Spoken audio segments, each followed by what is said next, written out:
Hey everybody, so today we are going to be going over tech terminology, also helping with the final exam. So our last two videos from the final exams have been getting loads of engagement and loads of interaction, and you guys are asking for more of that content, so we're giving it to you.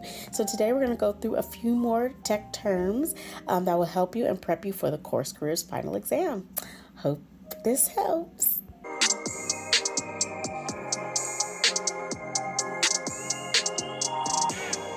Into it. What is a champion?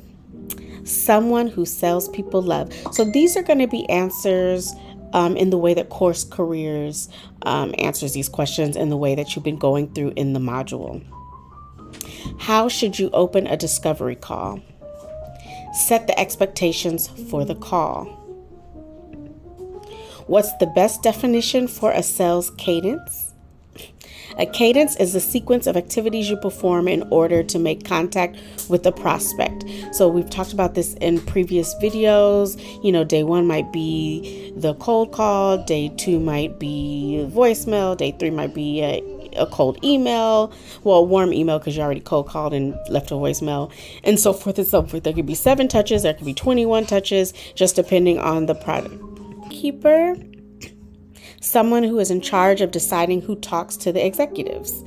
Those are going to be the people who answer the phone most of the time that you'll have to get through to get to the main person, unless you have leads in the dialer who are getting you to the actual VPs or the actual upper level decision makers. What is an SQL? A prospect who is qualified to buy your product or service. So when you qualify a lead and book a meeting to take it to your account executive, and they do the further investigation and the discovery, and they say it's a SQL, it's a sales qualified lead, then usually in a lot of situations, that's when you get your payment. Some companies you get paid just for booking the meeting, but most companies that I have found, you get paid on the structure of the leads that you turn in becoming SQLs. What is an influencer? Someone who influences the decision of the purchase. What is a sales cycle? A set of specific salespeople follow from start to finish to close a new customer. And if you remember in some of the earlier sections of CourseCareers, that you start with your research, you move on to outreach, you move on to discovery, and that's usually the sales development, BDR development, and then it moves in to present, follow up, close, which is when you turn it over to the account executive and what the part that they're going to be dealing with. Sales cycle, sales funnel. So the research, outreach, discovery, present, follow up, and close. That's the sales cycle, which creates a sales funnel. And it goes down into this triangular small portion near the bottom, because throughout this whole process from start to close, some of your qualified leads or some of your leads will fall off. So the amount in the beginning is a larger number than when you get down to the end of people actually closing and staying through the whole process. What is a sales cadence? Sales sequence, the sequence of outbound sales activities a salesperson makes when attempting to make contact with a prospect to move them through the pipeline, which is a different way of what we just said a few slides back. What is a sales cadence? In the book, How to Win Friends and Influence People, what's the main difference it describes between mankind and animals? The desire to feel important. Me and my husband really liked reading this book, How to Win Friends and Influence People. And it's a really good, they have really good lessons in there for any industry. But it's just one of the books that we read for CourseCareers. The only way on earth to influence other people is by talking about what they want and showing them how to get it. A lot of people in some of the cold calling groups that I've been a part of, and just sales professionals who are already, account executives and things like that. I remember I had an interview with Yelp And in the second round interview, they were taking us through a cold call and saying, you really just want to be asking them and getting them talking about themselves, talking about what they love, talking about what they don't like after they talk about what they love, and really getting them to identify those those needs, as opposed to you pitching right from the beginning and telling them what they need. Hey, just a quick interruption. Just want to let you know that we were Course Careers affiliates. If you follow this link, you can get $50 off of the Course Careers classes. They have everything from a tech sales certificate to HR certificate to UX UI certificate to IT, and they've even uploaded 2 or 3 more relevant tech positions that you can get certified in and break into tech right away. So if you are enjoying this video, if you know someone who's ready to break into tech and wants the easiest way to start working remote, starting getting entry level pay of $60K a year and upward, all the way to health benefits and paid time off and all these different things that come with the tech industry starting day one, get them to this link and get involved in this tech boot camp. Steps in the cold calling formula: intro, reason, qualify, and ask. So the intro is addressing the theme, your name, your company. Hey, Jan, this is Nikita calling from CourseCareers. How are you today?